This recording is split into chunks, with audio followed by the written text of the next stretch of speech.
নজর রাখবো পরবর্তী খবরের দিকে। মুর্শিদাবাদের কান্দির 51 ও 52 নম্বর বুথে ভোট গ্রহণ বন্ধ। উদয়চাঁদপুর বুথে প্রায় ঘণ্টাখানেক ভোট গ্রহণ বন্ধ রয়েছে। তৃণমূল কংগ্রেসের বিরুদ্ধে ভোটারদের প্রভাবিত করার অভিযোগ। পরিস্থিতি নিয়ন্ত্রণে রয়েছে, যদিও এখনো পর্যন্ত তেমনটাই জানতে পারা যাচ্ছে।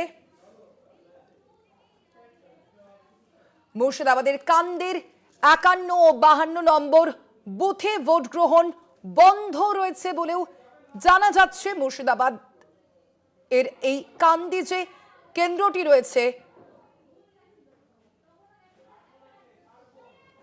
সেই কেন্দ্রে আমরা দেখেছি যে 2021 এবং 2024-এও কিন্তু তৃণমূল কংগ্রেস তাদের ধারা বজায় রেখেছিল, তাদের জয়ের ধারা কিন্তু বজায় রেখেছিল, এবং সে কারণেই আরো গুরুত্বপূর্ণ এই কেন্দ্র।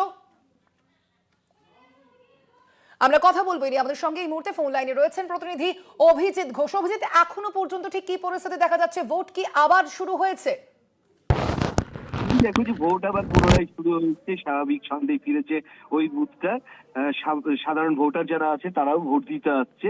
যে ঘটনাটা ঘটেছিল, দেখো যে কান্দি বিধানসভার যে 51 এবং 52 নম্বর বুথটা রয়েছে, উদয়চাঁদপুর আপার প্রাইমারি স্কুল যেটা আছে, সেই স্কুলে কিন্তু এই বুথটা। ওই বুথে 100 মিটারের মধ্যে জমায়েতের অভিযোগ ছিল। এছাড়াও ভোটারদের প্রভাবিত করার অভিযোগ তুলেছিল কংগ্রেস, অভিযোগ ছিল তৃণমূল কংগ্রেসের বিরুদ্ধে। তারপরেই কিন্তু একটা অশান্তির সৃষ্টি হয় এবং সেখানে ভোট প্রক্রিয়া বন্ধ থাকে। প্রায় ঘন্টাখানেক ভোট প্রক্রিয়া বন্ধ থাকার পর আবার প্রশাসনের হস্তক্ষেপে স্বাভাবিক ছন্দে ফিরে সাধারণ মানুষও ভোট দিতে শুরু করেছে।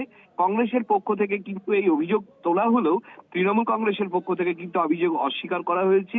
যে তৃণমূল কংগ্রেসের পক্ষ থেকে যেটা জানানো হয়েছে যে ওখানে কংগ্রেসের পায়ের নিচে কোনো মাটি নেই, অর্থাৎ তারা ভোট পাচ্ছে না। সাধারণ মানুষ যেহেতু তাদের দিকে ঝুঁকে আছে, যার জন্য মিথ্যা অভিযোগ তুলেছে, এমনটাই জানাচ্ছে তৃণমূল কংগ্রেসের পক্ষ থেকে। স্বর্ণালী, এ বিষয়টি একেবারে অবশ্যই এই যে অভিযোগ, সেই অভিযোগ কিন্তু সামনে এসেছে। আপাতত ধন্যবাদ। আমরা কথা বলছিলাম, আমাদের সঙ্গে ফোন লাইনে ছিলেন প্রতিনিধি অভিজিৎ ঘোষ।